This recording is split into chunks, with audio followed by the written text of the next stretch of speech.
Three Hells Angels found a homeless little girl freezing on a city street in Spokane. They didn't know her name. They didn't know her story.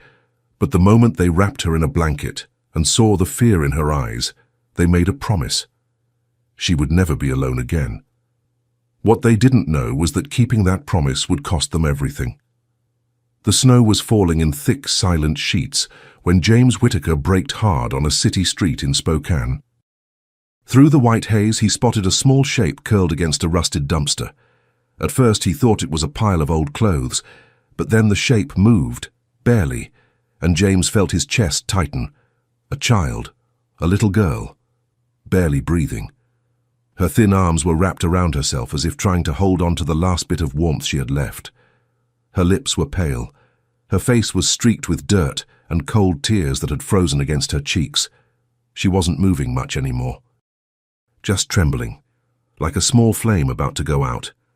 James didn't think. He just moved. He killed the engine and threw himself off the bike.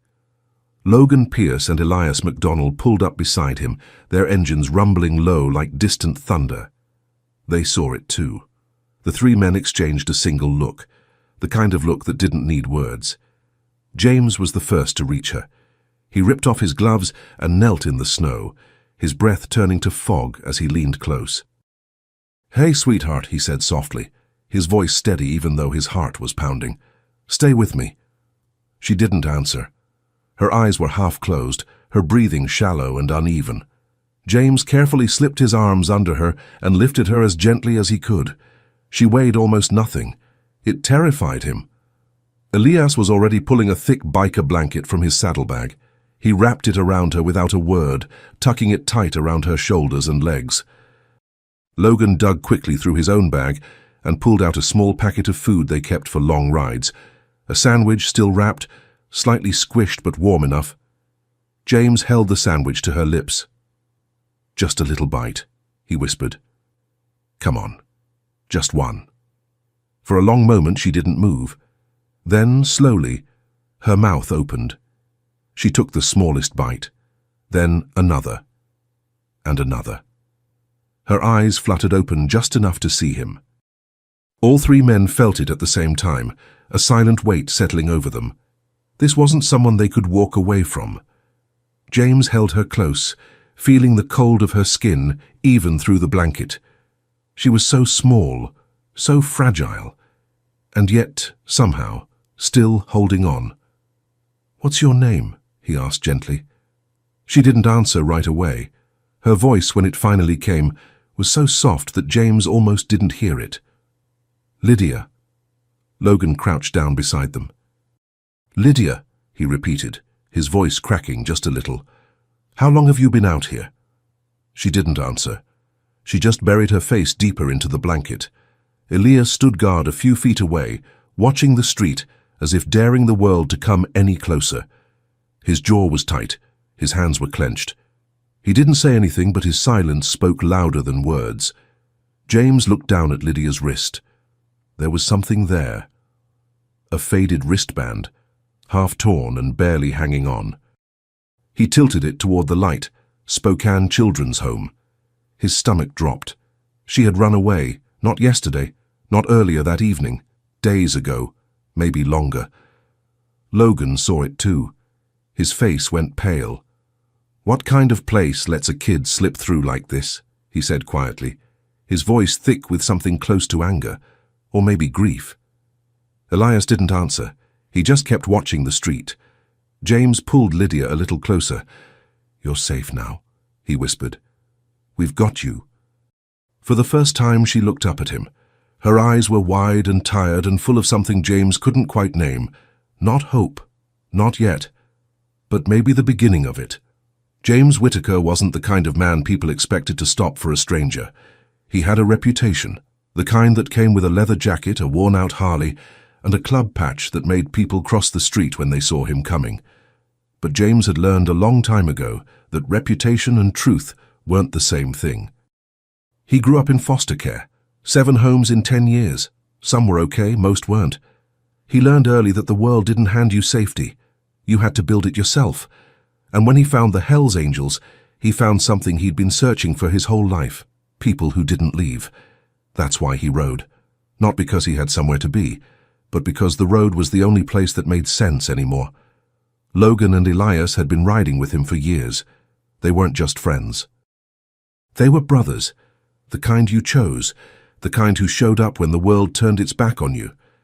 And now, holding this little girl in his arms, James felt something he hadn't felt in a long time. Purpose. Lydia didn't say much on the ride back to the clubhouse. She just held on to James like he was the only solid thing left in the world. Her small hands gripped the fabric of his jacket, and every time he looked down at her, she was staring straight ahead, eyes wide, breath steady, but silent. When they pulled up to the clubhouse, the other members were already there. A few of them stepped outside when they heard the bikes. They saw James carrying the little girl still wrapped in Elias's blanket, and they didn't ask questions. They just opened the door. Inside it was warm. The heaters hummed softly. The smell of old leather and motor oil mixed with the faint scent of coffee that had been sitting too long. It wasn't fancy, but it was safe. James set Lydia down gently on the couch. She didn't let go of the blanket. She just sat there, staring at the floor, her legs tucked up under her. Logan brought her more food, soup this time, still hot from the kitchen. Elias grabbed a glass of water. James sat down beside her, careful not to crowd her. "You don't have to talk if you don't want to," he said quietly. "But if you need anything, you just say the word, okay?" She nodded, just barely. For the next hour, they didn't push. They just let her be. Let her eat. Let her warm up. Let her breathe. And then, as the hours passed, Lydia spoke again. "I ran away," she whispered. James didn't move. "From the children's home?" She nodded. "How long ago?" She looked down at her hands. "I don't know. Maybe 5 days?" Logan's jaw tightened. Elias turned away, his fists clenched. James kept his voice steady. "Why did you run?" Lydia didn't answer right away. When she finally did, her voice was so small it almost broke him. "Because no one noticed when I was there." James felt something crack open inside his chest. He didn't know what to say, so he just stayed close. And for the first time in days, Lydia leaned back against the couch and closed her eyes. She was asleep within minutes. James sat beside her, watching her breathe, watching her finally rest, and he made a silent promise, one he didn't say out loud, but felt all the way down to his bones. She would never be alone again. He didn't know this moment would change everything he believed about family. Before we continue, tell me from which city and country you're watching. Stories like this reach farther than we imagine. For the first time in days, Lydia slept without fear. She was curled on the clubhouse couch, still wrapped in Elias's blanket, her small body barely making a dent in the worn leather cushions. The room was warm. The heaters hummed softly in the background, the smell of coffee mixed with the faint scent of motor oil. It wasn't perfect, but it was safe. James sat in the chair across from her, his elbows resting on his knees, watching her breathe. Every few minutes, she would shift slightly, her fingers tightening around the edge of the blanket. But she didn't wake. She just slept, deeply. The kind of sleep that comes after days of running. Logan stood near the window, his arms crossed, staring out at the street. He hadn't said much since they brought her in. He didn't need to. The tension in his shoulders said everything. Elias leaned against the doorframe, his jaw tight, his eyes fixed on Lydia. He looked like he was standing guard, like if anyone tried to take her, they'd have to go through him first. None of them had planned for this. But none of them could walk away either. James rubbed his face with both hands and let out a slow breath. He knew what had to happen next. They couldn't just keep her. Not without consequences. Not without the system coming for her. But the thought of handing her back, of watching her disappear into a place that had already failed her, made his stomach turn. "We have to call someone," Logan said quietly, still staring out the window. James didn't answer right away. He knew Logan was right, but knowing didn't make it easier. "I know," James said finally. Elias pushed off the doorframe and crossed his arms. And then what? They take her back to the same place she ran from? We don't have a choice, Logan said, turning to face him. If we don't report this, we're the ones breaking the law. And if they find out we kept her without saying anything, they'll shut this place down. All of it. Elias's jaw clenched. So we just hand her over? I didn't say that, Logan shot back. I said we have to call. What happens after that, we figure it out. James looked down at Lydia. She was so small, so fragile, and yet, somehow, she had survived days on the street in the middle of winter. That took strength most adults didn't have. We call, James said quietly, but we don't let them take her without answers. Logan nodded. Elias didn't, but he didn't argue either. James pulled out his phone and made the call. 2 hours later, the door to the clubhouse opened, and a woman stepped inside. She was in her mid-30s, dressed in a dark coat and carrying a clipboard. Her face was calm but tired, the kind of tired that came from seeing too much and fixing too little. Her name was Sarah Donnelly. She was a social worker with Child Protective Services. James stood as she entered. Logan and Elias followed his lead. None of them spoke. They just waited. Sarah's eyes moved across the room, taking in the leather jackets, the worn furniture, the 3 large men standing like sentries around a sleeping child. Her expression didn't change. She'd seen stranger things. "James Whittaker?" she asked, her voice professional but not unkind. "That's me," James said. She nodded and glanced down at the couch. "And that's Lydia?" "Yeah." Sarah walked closer, her footsteps quiet on the old wood floor. She crouched down beside the couch, studying Lydia's face. The little girl was still asleep, her breathing steady, her fingers still clutching the blanket. For a long moment, Sarah didn't say anything. Then she stood and turned to face James. "How long has she been here?" she asked. "A few hours," James said. "We found her on the street. She was freezing. We brought her here to warm up." "And you called us right away?" James hesitated. "We fed her first, made sure she was safe. Then we called."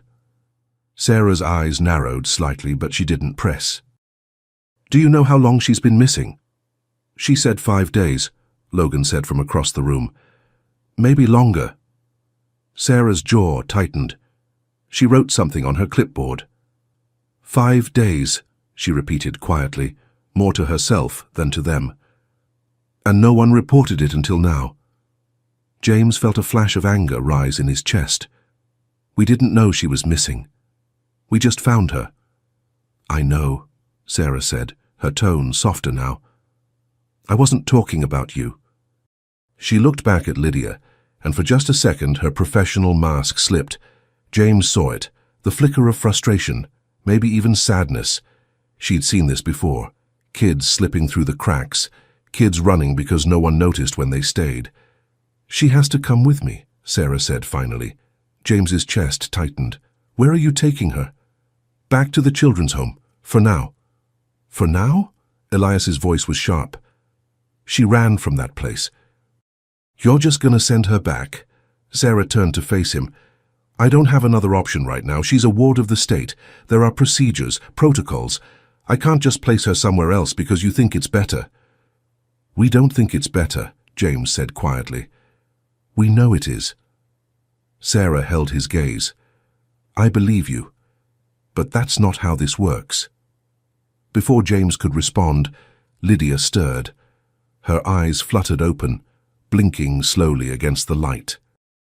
For a moment she looked confused, like she'd forgotten where she was. Then her eyes landed on Sarah and she froze. Her face went pale. Her breathing quickened. Her fingers tightened around the blanket like it was the only thing keeping her from falling. "No," Lydia whispered. Her voice was so small, so full of fear, that it cut through the room like a blade. Sarah's expression softened. She took a step closer and crouched down again. "Lydia, my name is Sarah. I'm here to help you." "No," Lydia said again, louder this time. She pulled the blanket up to her chin and pressed herself back into the couch. "I don't want to go back." "I know," Sarah said gently, "but right now, that's where you need to be. Just for a little while." "No!" Lydia's voice cracked. Tears started streaming down her face. She looked past Sarah, her eyes locking onto James. "Please," she whispered. "Please, don't make me go." James felt something break inside him. He moved without thinking, crossing the room and kneeling beside the couch. He didn't touch her, he just stayed close. "Lydia," he said softly, "I know you're scared, but Sarah's not here to hurt you. She's trying to help." "They don't help," Lydia said, her voice trembling. "They don't even see me." James swallowed hard. He didn't know what to say, because she was right. And he knew it. Sarah stood slowly, her jaw tight. She looked at James, then back at Lydia. "I'm sorry," she said quietly. "But she has to come with me." Lydia shook her head, tears pouring down her face. She reached out and grabbed James's jacket with both hands, holding on like he was the only thing keeping her from drowning. "Please," she whispered again, "don't let them take me." James looked up at Sarah. His voice was low and steady. "Give us a minute." Sarah hesitated. Then she nodded and stepped back toward the door. James turned back to Lydia. He gently placed his hand over hers. "Hey," he said softly. "Look at me." She did. Her eyes were red and swollen, her face streaked with tears. "I'm not leaving you," James said. "You hear me? This isn't goodbye. I don't know how yet, but we're going to figure this out. I promise." "You can't promise that," Lydia whispered. "I just did," James said. For a long moment, they just looked at each other. Then, slowly, Lydia let go of his jacket. Sarah stepped forward. "It's time," she said gently. Lydia stood on shaking legs. James wrapped Elias's blanket tighter around her shoulders. She looked so small, so lost. As Sarah led her toward the door, Lydia turned back one last time. She didn't say anything. She just looked at James, at Logan, at Elias, and then she was gone. The door closed behind them, and the clubhouse fell into silence. Logan turned away and stared out the window. Elias stood frozen, his fists clenched at his sides. James stayed kneeling by the couch, staring at the spot where Lydia had been. He didn't know that by tomorrow everything he feared would come knocking again. "Tell me, would you have done the same if you were in his place?" The clubhouse felt different after Lydia left. It wasn't anything James could point to exactly. The furniture was the same. The heaters still hummed. The smell of coffee and motor oil still hung in the air. But something had shifted. Something invisible, but heavy. It felt emptier now, like a room where someone had died. James sat on the same couch where Lydia had slept, staring at the blanket Elias had wrapped around her. No one had moved it. It was still folded neatly on the armrest, exactly where Sarah had left it after carrying Lydia out the door. Logan had stopped talking. He'd always been the one with something to say, always the one to crack a joke when things got too heavy. But now he just stood by the window, arms crossed, staring out at the street like he was waiting for something that would never come. Elias had left the clubhouse twice in the past 3 days, once to get food, once to fill his gas tank. Both times, he came back within an hour. He didn't say where he'd been, but James knew. He'd been to the children's home. James hadn't asked. He didn't need to. He could see it in the way Elias clenched his jaw when he walked back inside. In the way his hands were always balled into fists, in the way he looked at the blanket on the couch, like it was evidence of something they'd failed to stop. On the 4th day, James finally broke the silence. "I'm going to see her," he said. Logan turned from the window. "They won't let you." "I don't care," James said. "I made her a promise." Elias looked up from the table where he'd been sitting, staring at nothing. "I've already tried," he said quietly.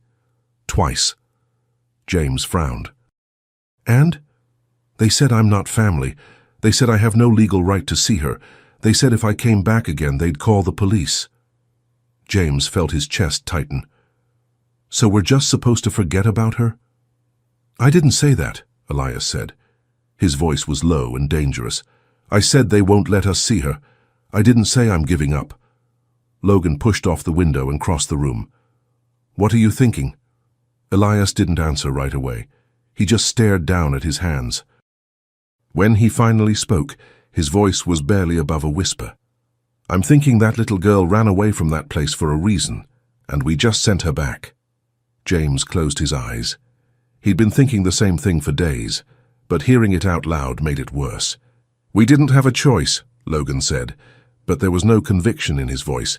He was trying to convince himself as much as anyone else. "There's always a choice," Elias said. He looked up, his eyes hard. "We just made the wrong one."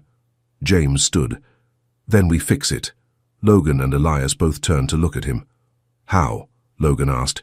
James didn't know yet, but he was going to figure it out. The next morning, James called Sarah Donnelly. She answered on the third ring. Her voice was professional but cautious. "Mr. Whitaker, I want to see Lydia," James said. There was a pause. "You know I can't arrange that." "Why not?" "Because you're not her legal guardian. You're not family. And the children's home has policies about who can visit." "She asked for me," James said. "She begged me not to let them take her. Doesn't that count for something?" Sarah's voice softened. "It does, but it doesn't change the rules." "Then change the rules." "I can't." James gripped the phone tighter. "She's 10 years old. She ran away because no one was paying attention. And now you're telling me the system that failed her is just going to keep her locked up until what? Until she runs again." "That's not fair," Sarah said quietly. "No," James said. "What's not fair is that little girl thinking no one cares enough to fight for her." There was a long silence on the other end of the line. When Sarah spoke again, her voice was different, quieter, more human. "What do you want, Mr. Whitaker? I want to know if there's a way to get her out of there, legally." Another pause. "There is." James's heart jumped. "How?" "Foster care, or adoption. But both require a long process. Background checks, home visits, court approval. It could take months, maybe longer." "I'll do it," James said without hesitation. "Mr. Whitaker, I'll do whatever it takes," James said. "Just tell me how." Sarah let out a slow breath. "I'll send you the paperwork, but I need you to understand something. This isn't going to be easy. The system doesn't move fast. And there are no guarantees." "I don't care," James said. "Just tell me what I need to do." 3 days later, the paperwork arrived. James spread it out on the table in the clubhouse. Logan and Elias stood on either side of him, staring down at the stack of forms like it was a bomb they had to defuse. "This is insane," Logan said. "No," James said. "This is what we should have done from the start." Elias picked up one of the forms and skimmed it. "They're going to dig into everything. Criminal records, financial history. They're going to ask questions we don't want to answer." "Let them," James said. "I've got nothing to hide." Logan raised an eyebrow. "You sure about that?" James looked up at him. "Are you saying I shouldn't do this?" "I'm saying you need to think about what you're risking," Logan said. "If this goes south, it's not just you. It's the whole club. They'll use this against us. They'll say we're unfit. They'll say we're dangerous." "We're not," James said. "You know that," Logan said. "I know that, but they don't." James looked back down at the paperwork. His jaw was tight. His hands were steady. "I don't care what they think. I care about keeping my promise." Elias set the form down and crossed his arms. "Then we do it together." James looked up. "What? You think you're the only one who made a promise?" Elias said. "We were all there. We all saw her. We all felt it." Logan nodded. "He's right. If you're doing this, we're doing it with you." James felt something loosen in his chest. He wasn't alone, he never had been. "All right," he said, "then let's get started." The next 2 weeks were harder than any road James had ever ridden. The background checks came first, then the home visits, then the interviews. Sarah Donnelly was professional but thorough.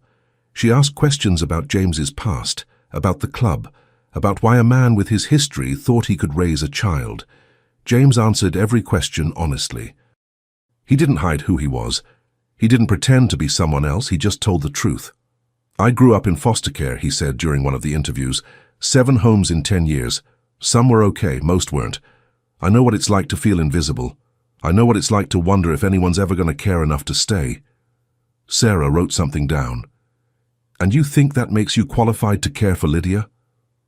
No, James said.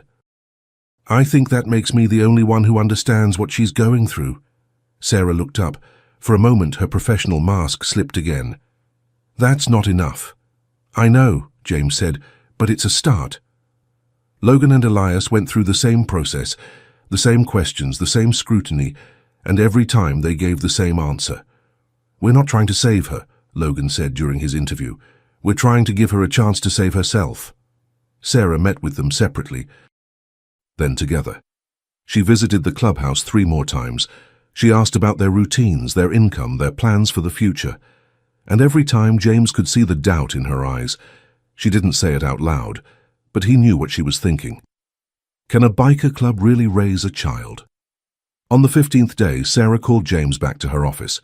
He walked in expecting bad news. But when he sat down across from her, she didn't look angry. She looked tired. I've reviewed your application, she said. James's heart was pounding.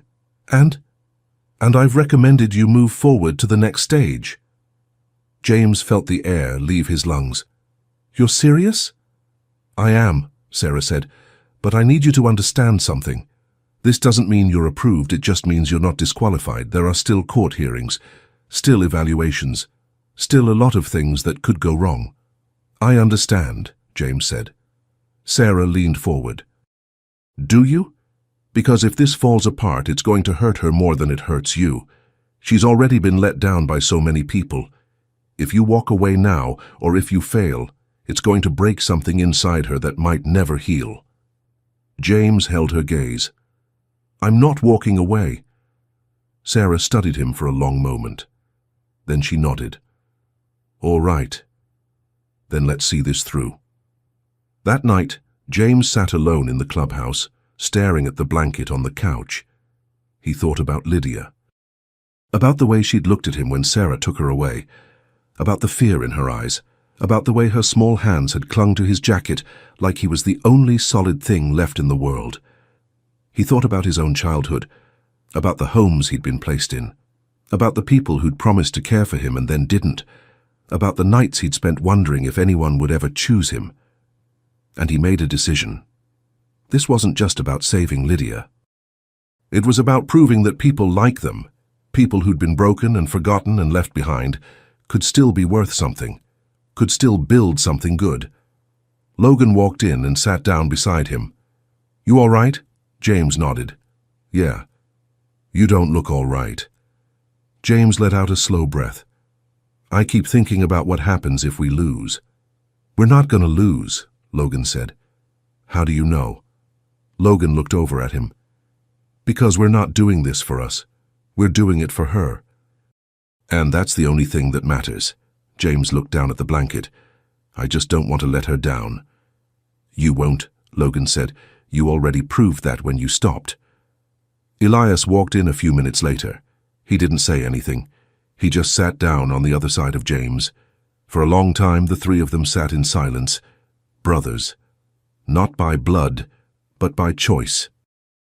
And somewhere across town, in a building full of children who'd been forgotten, Lydia lay awake in the dark, wondering if the man who'd promised to come back for her ever would.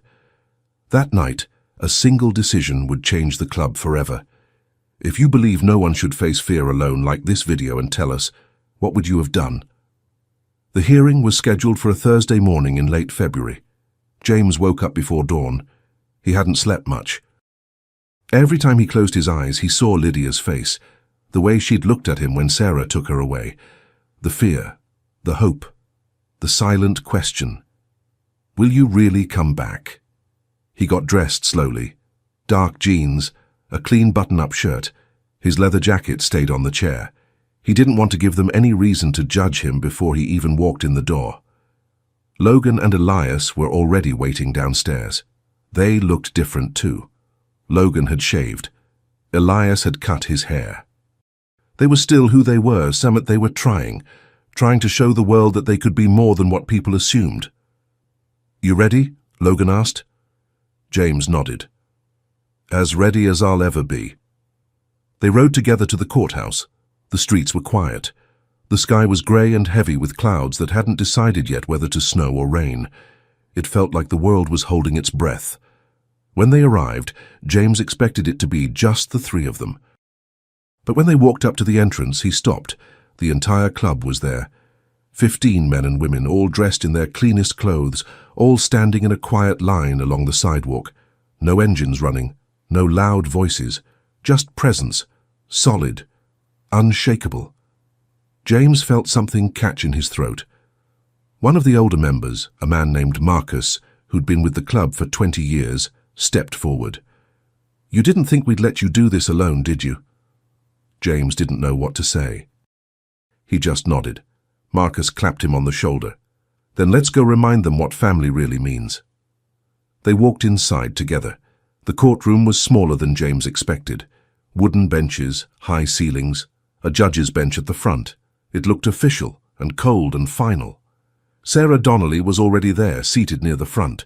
She turned when she heard them enter, and for just a second her eyes widened.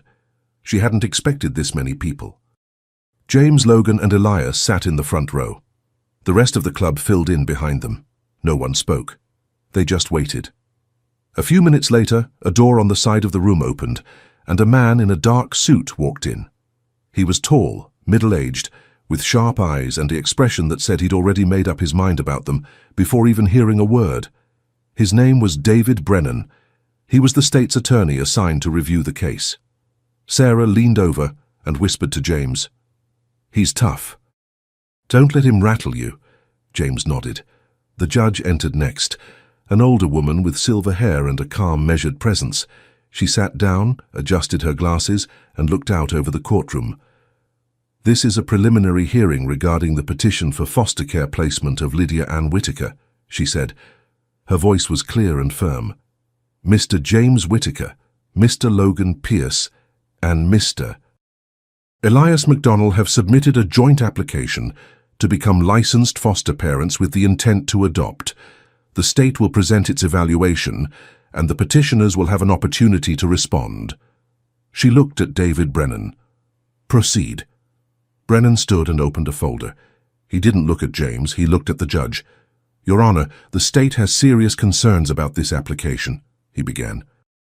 "While we appreciate the petitioner's intentions, we must consider the welfare of the child above all else, and in this case, the evidence suggests that placement with these individuals would not be in Lydia's best interest." James felt his jaw tighten. Logan's hand gripped the armrest. Elias stared straight ahead, his face unreadable. Brennan continued. "Mr. Whitaker has a criminal record. Minor offenses, yes, but offenses nonetheless. Mr. Pierce has been involved in multiple altercations over the years, and Mr. McDonnell has a history of—" "Objection," Sarah said, standing. "Those incidents were years ago and have no bearing on their current character or ability to care for a child." The judge raised a hand. "Noted, Ms. Donnelly.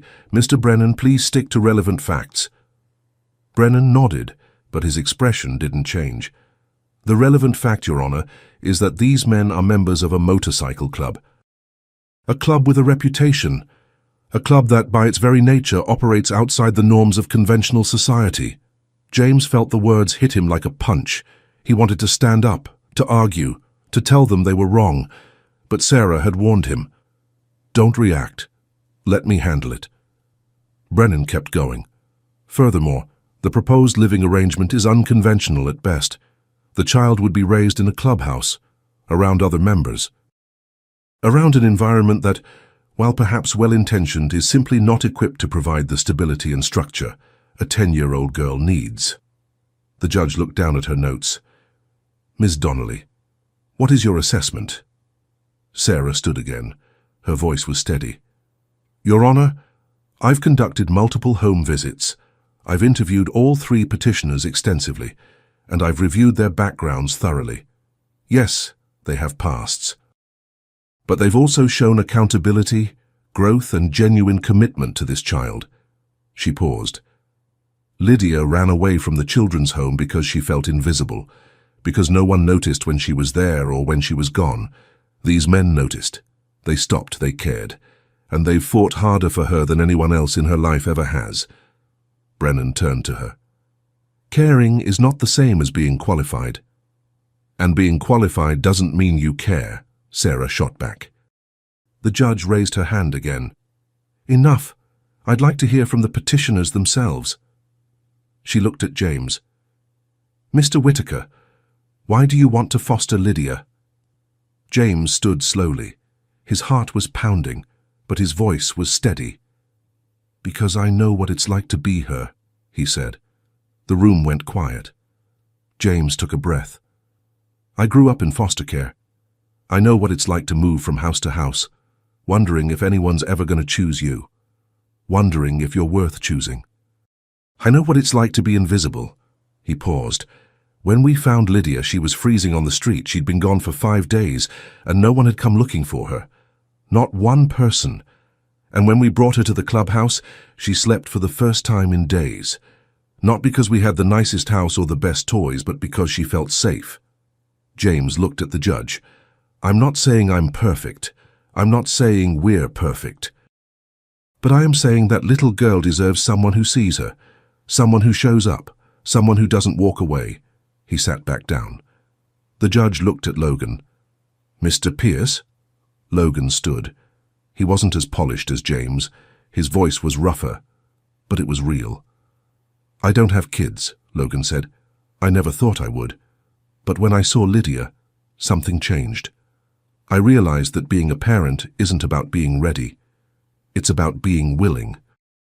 And I'm willing to do whatever it takes to make sure she never feels alone again. He sat. The judge looked at Elias. Mr. McDonnell? Elias stood. He didn't say much. He never did. But when he spoke, every word mattered. Lydia saved us too, he said quietly. And we're not letting her go back to being alone. He sat. The room was silent. Brennan stood again. Your Honor, with all due respect, good intentions are not enough. The state has a responsibility to ensure that children are placed in stable, conventional homes. This is not that. The judge looked at him. What would you define as conventional, Mr. Brennan? He hesitated. A traditional family structure, 2 parents, a stable income, a safe neighborhood. And if Lydia doesn't want that, the judge asked. Brennan frowned. Children don't always know what's best for them. Perhaps, the judge said, but they know what safety feels like. She looked down at her notes again. For a long moment she didn't speak. The courtroom was so quiet that James could hear his own heartbeat. Finally, the judge looked up. I'm going to be honest with you, Mr. Whitaker. This is not a typical case, and you are not typical foster parents. Under normal circumstances, I would have serious reservations. James felt his chest tighten. But these are not normal circumstances, the judge continued. Lydia is not a typical child. She has been failed by the system repeatedly, and from what I've read in Ms. Donnelly's reports, she has formed a bond with you that cannot be ignored. She paused. However, I am not prepared to approve permanent placement at this time. James's heart sank. What I am prepared to do, the judge said, is grant a provisional foster care arrangement for 6 months. During that time, Ms. Donnelly will conduct regular home visits. There will be check-ins, evaluations. And at the end of 6 months, we will reconvene to determine whether permanent placement is appropriate. She looked at James. This is not a guarantee, Mr. Whitaker. This is a chance. Don't waste it. James felt like he couldn't breathe. Thank you, Your Honor. The judge nodded. We'll reconvene in 6 months. Court adjourned. The gavel came down. For a moment, no one moved. Then Logan let out a breath he'd been holding for what felt like hours. Elias closed his eyes. James just sat there trying to process what had just happened. They'd won, not completely, but enough. Sarah walked over to them. Congratulations, she said quietly. You just became foster parents. James looked up at her. When can we see her? Tomorrow, Sarah said. I'll make the arrangements. James nodded. He couldn't find the words. As they walked out of the courtroom, the rest of the club was waiting. Marcus stepped forward. Well? James looked at him. And for the first time in weeks he smiled. We got her. The room erupted, not loud, not wild, but with a quiet, powerful relief. Handshakes, pats on the back. A few of the older members had tears in their eyes. James, Logan, and Elias stood together in the center of it all. Brothers, family, and now fathers. But what the doctor revealed next shocked them all. Outside the courthouse, something was already waiting. He had no idea this was only the beginning of his new life. From that moment on, he was no longer an outsider. 6 months later, the snow had melted. The streets of Spokane were bright and warm under the late summer sun. The same roads that had been buried under layers of ice and grey slush were now lined with green trees and blooming flowers. The air smelled clean, fresh, like the world had been given a second chance. James stood in front of the clubhouse, hands in his pockets, watching the street. The same street where everything had started. The same corner where he'd found a little girl curled against a dumpster, holding on to the last bit of warmth she had left. It felt like a lifetime ago, but it had only been 6 months. 6 months of home visits, 6 months of check-ins with Sarah Donnelly, 6 months of proving that they could do this, that they weren't just a motorcycle club, they were a family, and today was the day it all became official. Logan stepped out of the clubhouse carrying a small box wrapped in brown paper. "She ready yet?" James shook his head. "Elias is still helping her get dressed." Logan grinned. "He's gonna cry again, isn't he?" "Probably," James said. They both smiled. It was a good kind of probably. Inside, Lydia stood in front of the mirror in the small room that had become hers. It wasn't fancy, just a bed, a desk, a lamp, and a shelf full of books that Logan had been buying her one at a time. But it was hers, and that made it perfect. Elias stood behind her, holding a small red jacket. The kind with a hood and pockets deep enough to hold treasures, rocks, leaves, drawings, whatever she wanted to keep close. "You sure about this?" Elias asked, his voice soft. Lydia nodded. "I'm sure." He helped her slip the jacket on, and she looked at herself in the mirror. She looked different than she had 6 months ago. Her face had filled out, her eyes were brighter, her hair was clean and brushed, and pulled back with a clip that Sarah had given her. But it wasn't just the way she looked, it was the way she held herself, like she wasn't afraid anymore, like she knew she belonged.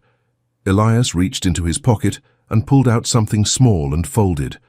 A leather vest. Tiny. Custom-made. And on the back, stitched carefully in white thread, was a single word. Family. Lydia's eyes widened. "Is that for me?" Elias nodded. He couldn't speak. His throat was too tight. She took it carefully, running her fingers over the stitching. Then she looked up at him, and for the first time since he'd met her, she smiled. Really smiled. "Thank you," she whispered. Elias knelt down so he was eye level with her. "You don't have to thank me, kid. You're one of us now. You always have been." She hugged him. Hard.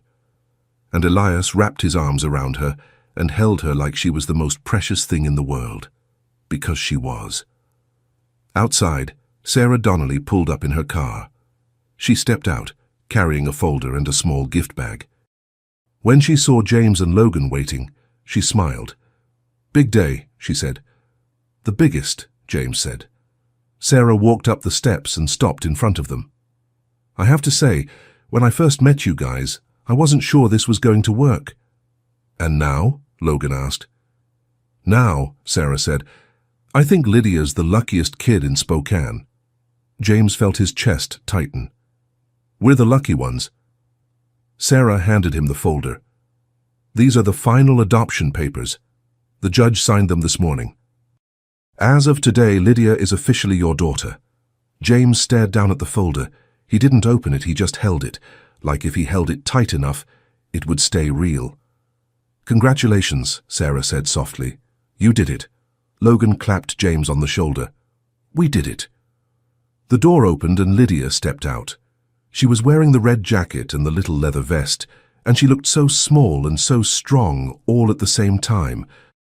When she saw Sarah, she ran down the steps and threw her arms around her. Sarah laughed and hugged her back. "Look at you," Sarah said, pulling back to look at her.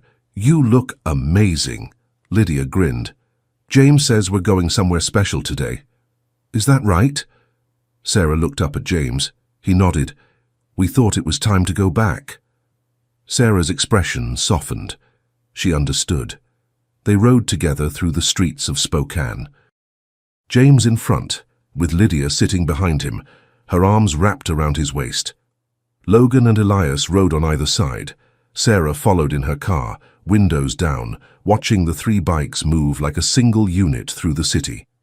Lydia had been nervous the first time James asked if she wanted to ride, but the moment the engine started and the wind hit her face, something inside her shifted. She wasn't scared. She was free. They took the same route James had taken 6 months ago. Past the old buildings, past the corner stores, past the places where people sat outside and watched the world go by. And then they turned onto the street where it had all started. James slowed the bike and pulled over to the side of the road. Logan and Elias stopped beside him. Sarah parked a few feet back. James killed the engine and helped Lydia off the bike. She looked around, her face uncertain. "Why are we here?" she asked quietly. James knelt down beside her. "Because this is where it started. This is where we found you." Lydia looked at the dumpster, at the spot where she'd been curled up, freezing and alone. She didn't say anything for a long time. Logan walked over and stood beside her. "You know what I see when I look at this place?" Lydia shook her head. "I see the bravest kid I've ever met," Logan said. "You survived out here when most people wouldn't have made it a day. And you didn't just survive. You held on. You kept going. And that's why we're here, to remind you that you're not that scared little girl anymore." Elias crouched down on her other side. "You're stronger than you think, Lydia. And you always have been." James reached into his jacket and pulled out a small box. He handed it to her. "This is for you." Lydia opened it slowly. Inside was a silver keychain. Simple, worn, but engraved with 3 words. "Never alone again." Lydia stared at it. Her eyes filled with tears, but she didn't look sad. She looked whole. "This is yours," James said. "It's a reminder, no matter where you go, no matter what happens, you're never alone. Not anymore." Lydia looked up at him, and then she threw her arms around his neck and held on like she never wanted to let go. James closed his eyes and held her. Logan rested a hand on her shoulder. Elias stood close, his jaw tight, his eyes wet. Sarah watched from a distance, her hand over her mouth. She'd seen a lot of placements in her career. A lot of kids finding homes, but she'd never seen anything like this. After a long moment, Lydia pulled back. She wiped her eyes and looked at the 3 men who had changed her life. "Can I tell you something?" she asked. "Anything," James said. "I used to think I wasn't worth saving," she said quietly. "But you made me believe I was." James's throat tightened. He didn't trust himself to speak, so he just nodded. Lydia smiled. "So thank you for not walking away." "We never would have," Logan said. "Not in a million years," Elias added. Lydia looked back at the street, at the place where she'd once felt invisible. And now, standing between the 3 people who'd chosen her, she realized something. She wasn't invisible anymore, she mattered. They stayed there for a few more minutes, not because they had to, but because it felt right, like closing a chapter that needed to be closed. Then James stood and held out his hand. "You ready to go home?" Lydia took his hand. "Yeah, I'm ready." They rode back to the clubhouse together. The sun was starting to set, painting the sky in shades of orange and pink. The air was warm. The world felt open. When they pulled up to the clubhouse, the rest of the club was waiting. Not just the core members, everyone, families, friends, people who'd watched this journey from the beginning. Marcus stepped forward, holding a cake that someone had clearly baked that morning. It was lopsided and covered in too much frosting, but it said, "Welcome home, Lydia," in bright blue letters. Lydia laughed. It was the first time James had heard her laugh like that, loud and real and full of joy. The rest of the day was a blur of hugs and food and stories. People told Lydia about the club, about the rides they'd taken, about the places they'd been. And Lydia listened, wide-eyed, like she was hearing about a whole new world she was now part of. At one point, Logan handed her the box he'd been carrying earlier. "This is from all of us," he said. Lydia opened it carefully. Inside was a leather jacket, small enough to fit her, and on the back, stitched in the same white thread as her vest, were the words, "Ride or Die." Lydia's eyes went wide. "This is really mine?" "Really yours," Logan said. She slipped it on over her vest. It fit perfectly. Elias knelt down beside her. "You know what that means, right?" Lydia shook her head. "It means your family," Elias said. "No matter what, we ride together, we protect each other, and we never leave anyone behind." Lydia looked up at him. "Never?" "Never," Elias said. She hugged him. Then she hugged Logan. Then she ran to James and jumped into his arms. James caught her and held her close. "You good, kid?" Lydia nodded against his shoulder. "I'm home." James felt something break open inside him. Not in a bad way. In the way that happens when something you've been carrying for too long finally gets set down. "Yeah," he whispered. "You are." As the sun set and the clubhouse filled with laughter and warmth, Lydia sat between James, Logan, and Elias, wearing her red jacket and her leather vest and her new patch. She looked around at the faces of the people who'd chosen her, who'd fought for her, who'd proven that family wasn't about blood. It was about showing up. And for the first time in her life, Lydia knew what it felt like to belong. Sarah stood near the door watching. She'd seen enough. She didn't need to stay. This wasn't about paperwork anymore. This was about something deeper. As she turned to leave, James caught her eye. He mouthed 2 words, "Thank you." Sarah smiled and nodded. Then she walked out into the warm evening air, got into her car, and drove away. Inside, the celebration continued. And Lydia, the little girl who'd once been invisible, was now the center of everything. That night, after everyone had left and the clubhouse had quieted down, James tucked Lydia into bed. She was exhausted, but happy. The kind of tired that comes from a day full of love. "James?" she said as he turned off the light. "Yeah, kid. Do you think my life would have been different if you hadn't stopped that day?" James thought about it. "Probably." "Do you think you would have stopped if it wasn't me, if it was someone else?" James looked at her. "Yeah, I think I would have." Lydia smiled. "Good, because that means there are other kids out there who might get saved too." James felt his chest tighten. "You're something special, you know that?" Lydia shrugged. "You told me I was worth saving. I'm just starting to believe it." James knelt beside her bed. "You are, and don't you ever forget it." Lydia reached out and took his hand. "I won't." "I promise." James squeezed her hand gently. "Get some sleep, kid. We've got a long ride tomorrow." "Where are we going?" "Anywhere you want," James said. Lydia smiled and closed her eyes. Within minutes, she was asleep. James stood and watched her for a moment. Then he walked out into the main room, where Logan and Elias were sitting, staring at the open road visible through the window. "She asleep?" Logan asked. "Yeah," James said. Elias looked over at him. "Who you think we did the right thing?" James nodded. "I know we did." Logan raised his glass. "To Lydia." "To Lydia," Elias echoed. James raised his own glass. "To family." They drank in silence, and outside the road stretched on, open, endless, and full of possibility. Sometimes the people who save others are the ones who needed saving most. If this story touched you, subscribe and tell us where you're watching from. You're part of this family now.